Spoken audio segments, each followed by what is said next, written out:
안녕하세요. 결혼한 지 8년 차의 40대 워킹맘입니다.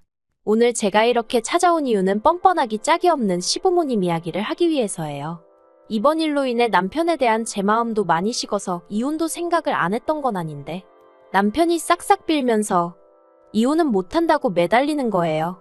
그리고 친정부모님도 아무리 여자가 능력이 있다고 해도 남편 없이 애를 혼자 키운다는 게 쉬운 일은 아니라면서 일단은 당분간 남편에게 기회를 줘보라고 하시대요. 그래서 일단 이혼 자체는 보류 중이기는 한데 정말이지 어쩌다 저희가 이 지경이 된 걸까요?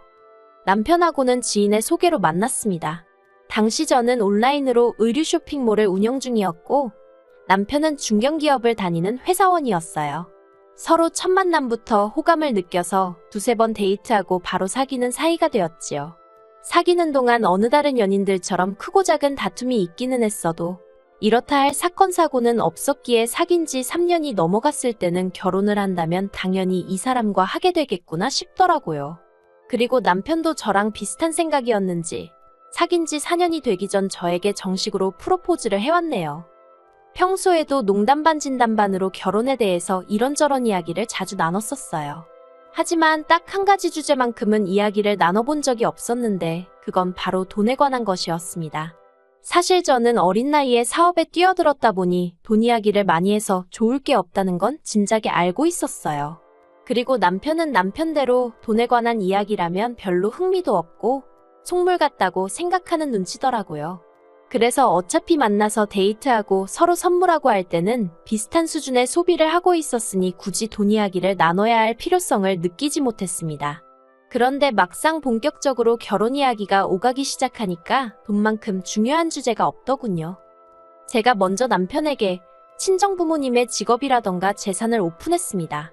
친정아버지는 대기업에서 임원까지 하셨고 친정어머니는 전업주부시긴 했지만 부동산에 관심이 많으셔서 재산을 많이 불리셨다고요. 두 분 다 노후 준비도 되어 계시고 자식들한테 손 벌리실 분들은 아니라는 얘기도 했지요. 그리고 제가 버는 수입도 공개했습니다. 저는 장사가 아무리 안 돼도 월 600은 가능했고 잘 되는 달에는 순수익 1000도 가져가는 시기였어요. 그런데 제 이야기를 듣고 있던 남편의 표정이 점점 어두워지는 게 눈에 들어오대요. 그래서 왜 그러냐고 뭐가 문제냐고 물었더니 저랑 자기랑 씀씀이가 비슷해서 벌이도 비슷할 줄 알았다는 거예요. 그리고 알고 보니 남편은 연봉이 4천 남짓이었습니다. 하지만 더 뭐랄까 저를 뜨악하게 만들었다고 표현해야 할까요? 그건 바로 시부모님의 재정 상황이었어요. 시부모님에게 재산이랄 것은 두 분이 살고 계신 아파트 한 채가 전부였습니다. 따로 남편에게 물려주실 만한 건 고사하고 당장 결혼할 때 얼마 도와주실 상황도 안 된다 하더군요. 그래서 제가 그러면 노후는 어떻게 되어 있냐고 조심스레 물었습니다. 솔직히 말해서 만약에 노후까지 준비가 되어 있지 않다고 하면 저는 그냥 이 결혼은 없던 일로 해야겠다고 생각했거든요. 그런데 남편이 하는 말이 노후만큼은 그래도 준비가 되어 있으시다대요. 나라에서 나오는 연금도 있고 사시는 아파트도 주택연금으로 받아서 쓰실 생각이라고요. 친정부모님은 경제적인 면을 제외하고는 좋은 사람이라는 제 말을 믿어주셨습니다. 그래서 큰 반대 없이 저희는 부부의연을 맺을 수 있었네요. 그리고 참고로 남편은 모아둔 돈 4천만 원과 자기가 타던 차 한 대를 가지고 말 그대로 저한테 장가왔어요. 결혼식 비용도 제가 7 정도 남편이 3 정도 부담했고 신혼살림도 제 명의로 된 아파트에서 시작했지요. 그런데 막상 결혼을 하고 나니 시댁에 따로 돈 들어갈 일은 없을 거라던 남편의 말은 지켜지지 않았습니다. 신혼여행에서 돌아온 날 시댁에 인사를 드리러 갔을 때였어요. 일단 저희 신혼여행지는 하와이였는데 솔직히 이것도 거의 제가 부담한 거나 마찬가지였거든요. 비행기는 제 마일리지로 탔고 호텔도 제 카드로 결제했으니까요. 남편이 식비라던가 그런 걸 좀 내긴 했지만 아무튼 목돈 들어가는 건 다 제가 해결했어요. 그리고 그래서인지 남편이 장인 장모님 드릴 기념품만 사면 된다면서 자기 부모님 건 안 챙겨도 된다고 하대요. 그런데 어떻게 그럴 수가 있겠어요? 그래서 친정 부모님 드릴 선물하고 똑같이 시부모님 선물도 준비했습니다. 그런데 시댁에 도착하자 어머님께서 하와이는 명품이 싸다던데 왜 이런 걸 사왔냐 하시대요. 그리고 아버님께서는 이제 아들 장가도 보냈는데 용돈을 얼마나 줄라나 하셨고요. 그러니 솔직히 황당하고 어이가 없었습니다. 두 분이 속이 없으셔도 참으로 없으시구나 싶기도 했지요. 그렇지만 남편도 저도 벌이가 나쁘지 않았으니 한 달에 30만 원씩 보내드리는 걸로 이야기가 됐어요. 제가 친정에도 똑같이 드리겠다 하니까 남편도 좋다고 했고요. 솔직히 친정부모님은 저한테 30만 원 안 받아도 그만이신 분들이셨고 그 이상으로 오히려 저에게 더해주실 분들이셨지만 그냥 왜인지 시부모님만 챙겨드리는 것도 아니다 싶어서 그렇게 하자고 했지요. 한편 매달 보내드리는 용돈도 시부모님 입장에선 성에 차지 않으셨나 봐요. 언젠가부터 하나둘씩 이것저것 바라시는 게 늘어나기 시작했거든요. 처음엔 1, 2만 원짜리였는데 적게는 몇만 원에서 많게는 몇십만 원짜리까지 누가 뭘 쓰는데 좋다더라, 누가 뭘 먹으니 힘이 난다더라와 같은 말을 전하시며 당신들도 사달라는 요구가 끊이지를 않았어요. 그리고 그럴 때마다 안 사드리기도 뭐하고 그래서 사드리긴 했는데 솔직히 언젠가부턴 어머님 아버님이 너무 당연하게 여기시는 느낌이라서 기분이 별로더라고요. 그럼에도 불구하고 단박에 끊어내지 못한 건 적어도 남편만큼은 미안해하고 민망해했기 때문이었네요. 하지만 결국 아버님의 퇴직이 다가오면서 문제가 생겼습니다. 그날도 저는 평소와 다름없이 바쁜 하루를 보내고 있었는데요. 그렇다 보니 어머님의 연락을 제때 받지 못하고 있다가 늦은 오후가 돼서야 연락을 드릴 수 있었어요. 그런데 어머님께서 하시는 말씀을 듣고 저는 황당함의 경악을 금치 못했습니다. 아들 하나 잘 키웠으니 이제 아들 덕 좀 보셔야겠다면서 이제 아버님 은퇴하시면 저희한테 생활비를 받아서 편하게 사셔야겠다는 거예요. 그러면서 당장 3달 뒤부턴 120만 원씩 자동이체를 해달라나요? 저는 제 귀를 의심했어요. 120만 원이라니? 아무리 저나 남편이 벌이가 괜찮다고 해도 애도 있고 그렇다 보니 앞으로 돈 들어갈 일이 태산이었는데 한마디로 눈앞이 깜깜하대요. 게다가 까놓고 말해서 어머님 아버님 용돈을 뭐 한두 달 드리고 말 것도 아니고 일단 시작하면 돌아가실 때까지 드려야 하는 게 기정사실이었으니까요. 하지만 이런 제 걱정과는 상관없이 어머님은 당신 계좌번호는 문자로 보내겠다면서 꼭 자동이체해 놓으라고 몇 번을 당부하셨습니다. 그리고 그날 밤 퇴근하여 집에 온 남편에게 오후에 어머님이 하셨던 말씀을 전했습니다. 남편더러 알고 있었냐니까 자기도 전혀 몰랐다면서 당혹스러움을 감추지 못하대요. 그래서 제가 남편더러 시댁에 120만 원을 드리면 친정에도 120만 원을 드려야 하고 그러면 총 240만 원이다. 240만 원이면 당신 월급에서 당신 용돈 빼고 전부 다 그냥 나가는 거다. 너무 빠듯해서 그렇게는 못 드릴 것 같다고 했어요. 그랬더니 남편이 제 말이 맞다 하면서도 한다는 소리가 지금도 생각하니까 또 짜증이 나네요. 남편이 장인 장모님은 돈도 많으신데 120만 원씩이나 드릴 필요가 있냐는 거예요. 자기 부모님만 드리면 크게 부담되는 금액은 아니지 않냐면서 그냥 시댁만 챙겨드리면 되지 않냐는 겁니다. 그래서 제가 말도 안 되는 소리 좀 하지 말라 했어요. 시댁과 친정은 항상 똑같이 챙겨드리기로 했던 거 잊었냐고요. 그랬더니 남편이 양쪽 부모님 형편이 다른데 솔직히 어떻게 매번 똑같이 챙겨드리냐며 솔직히 자기는 저희 친정 부모님이 너무 부럽답니다. 그리고는 자기 부모님도 저희 부모님처럼 골프도 치고 해외여행도 다닐 수 있게 해드리고 싶다대요.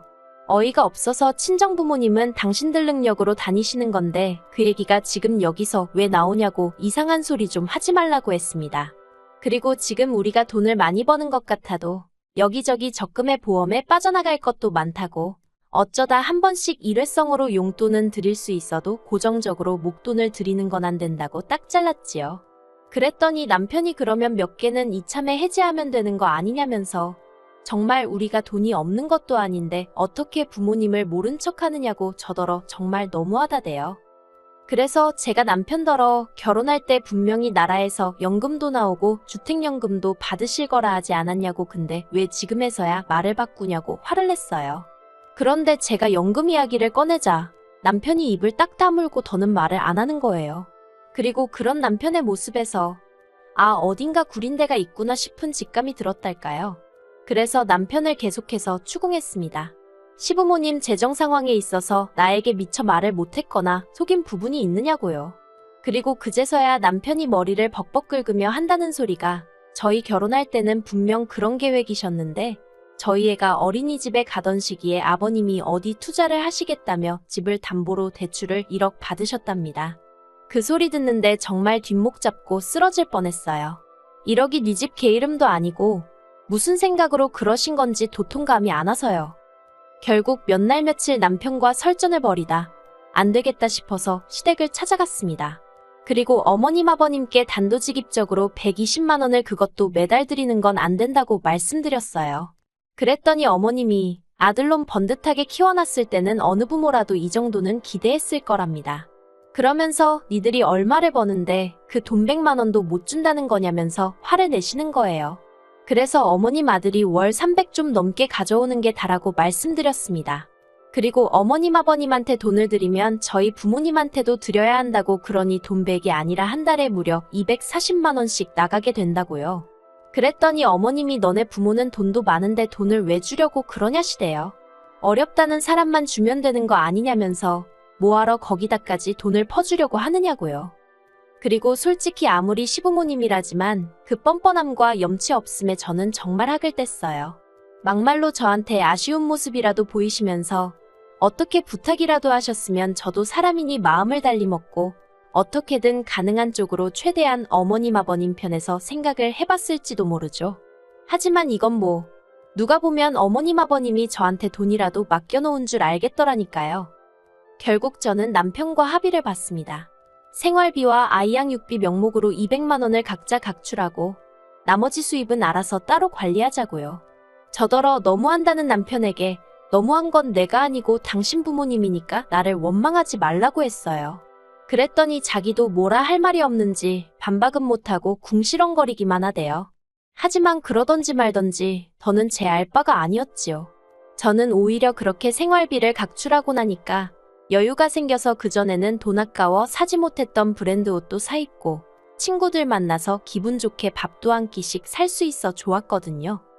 그리고 지난주 어머님 생신을 축하하기 위해 호텔 중식당으로 향했습니다. 어머님 본인이 약속 장소며 시간까지 다 정하고 예약까지 하신 뒤 저희에게 통보를 해오셨대요. 혹시나 해서 찾아보니 인당 25만 원짜리 식당이었습니다. 어이가 없었지만 저보다 남편이 더 황당해하대요. 그도 그럴 것이 저야 제 몫만 지출하면 됐지만 남편은 3명분 즉 75만 원의 창가 쪽 뷰를 선점했다는 이유로 5만 원이 추가된 80만 원을 내야 하는 상황이었거든요. 식사가 시작되자 어머님은 제게 그나저나 왜 이렇게 양손이 가벼워 보이냐며 두둑 한 봉투로 대신 가져왔냐고 물으셨어요. 그래서 제가 어머님께 남편에게 못 들으셨냐고 이제 양가 부모님 생신이라던가 명절은 각자 알아서 챙기기로 했다고 말씀드렸지요. 그리고는 남편더러 뭐 챙겨온 거 없냐고 웃으며 물었거든요. 그랬더니 남편이 저를 잠깐 노려보더니 주섬주섬 품 안에서 봉투 하나를 꺼내서 어머님께 드리더라고요. 그리고 저희 어머님의 전매 특허 앞에서 대놓고 봉투 열어보기를 선보이셨습니다. 그런데 어머님 안색이 갑자기 어두워지더니 이게 다냐며 짜증 섞인 목소리를 내셨어요. 그래서 얼만가 했더니 세상에 남편이 달랑 5만 원짜리 2장을 넣었던 모양입니다. 그러자 남편은 남편대로 돈이 없는데 어떡하냐며 짜증을 내더라고요. 그리고는 덧붙이기를 식당은 또 왜 이렇게 비싼 대로 했냐면서 이건 엄마 마음대로 정한 거니 엄마가 네 그러는 게 아니겠어요? 하이고 전에 싸울 때는 아주 어머님 아버님 안쓰러워 어쩔 줄을 몰라 하길래 효자납셨다 싶더니만 돈 80만 원 앞에서 무너질 줄은 몰랐죠. 그리고 그제서야 상황 파악이 되신 건지 어머님이 이게 다 무슨 일이냐며 어떻게 부부가 돈 관리를 따로 하느냐고 화를 내셨습니다. 저더러 아주 이기적이라며 그럴 거면 결혼은 못하러 했냐는 거예요. 그리고 저도 더는 참고만 있어선 안 되겠다 싶대요. 제가 어머님더러 저도 이럴 줄 알았으면 결혼 안 할 걸 그랬다고 그랬습니다.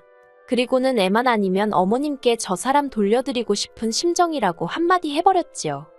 그리고 그렇게 집에 돌아오자 남편이 정말 언제까지 이럴 작정이냐입니다. 그래서 제가 남편더러 나는 누구처럼 공수표 날리고 그런 사람이 아닌 거 모르냐 했어요. 그리고는 오늘 어머님 아버님 태도를 보아하니 두 분이 달라지실 기미는 전혀 없어 보이고 당신하고 같이 살아서 나한테 득될 것도 없어 보인다 했습니다. 그랬더니 남편이 눈을 동그랗게 뜨더니 그게 무슨 소리냐며 설마 이혼하잔 소리냐며 그렇게는 못한대요. 그러더니 급기야 자기는 이제 제가 어머님 아버님한테 용돈을 드리던지 말던지 일절 신경 쓰지 않을 거고 간섭도 안 할 거고 아예 관심을 끊겠다면서 저더러 이혼만은 얘기하지 말라며 애걸복걸 난리도 아니더라고요. 그래서 일단은 이혼은 하지 않기로 했어요. 그리고 남편은 예전처럼 저더러 경제권을 가져가라 했지만 그것도 가져오지 않기로 했습니다. 그저 당분간은 어머님 아버님한테는 어떻게 하는지, 저와 애한테는 어떻게 하는지, 돈 관리는 어떻게 하는지 전부 다 지켜보려고요. 한 1년쯤 두고 보고 영 글렀다 싶으면 그때는 정말 더는 기회고나 발이고 그냥 이혼할 생각입니다. 아, 그리고 어머님 아버님은 저더러 괘씸하네 어쩌네 하시며 난리셨는데 그래도 그건 남편이 나서서 해결했어요. 남편이 이러다 자기 이혼당하면 어쩔 거냐며 어머님한테 아주 쌩난 일을 친 모양이더라고요. 진작에 중간에서 역할 좀 똑바로 하지. 뭐 지금이라도 일단은 정신을 좀 차린 것 같으니 다행이다 싶지만 그래도 두고 봐야겠지요. 그리고 어머님 아버님께는 죄송한 마음은 전혀 없습니다. 거진 10년간 저는 저대로 최선을 다했고 다른 집 며느리들하고 비교하셔도 어디 꿀릴 데 없이 잘했다고 생각하거든요. 그래서 지금 후회도 없고 오히려 홀가분할 뿐이네요.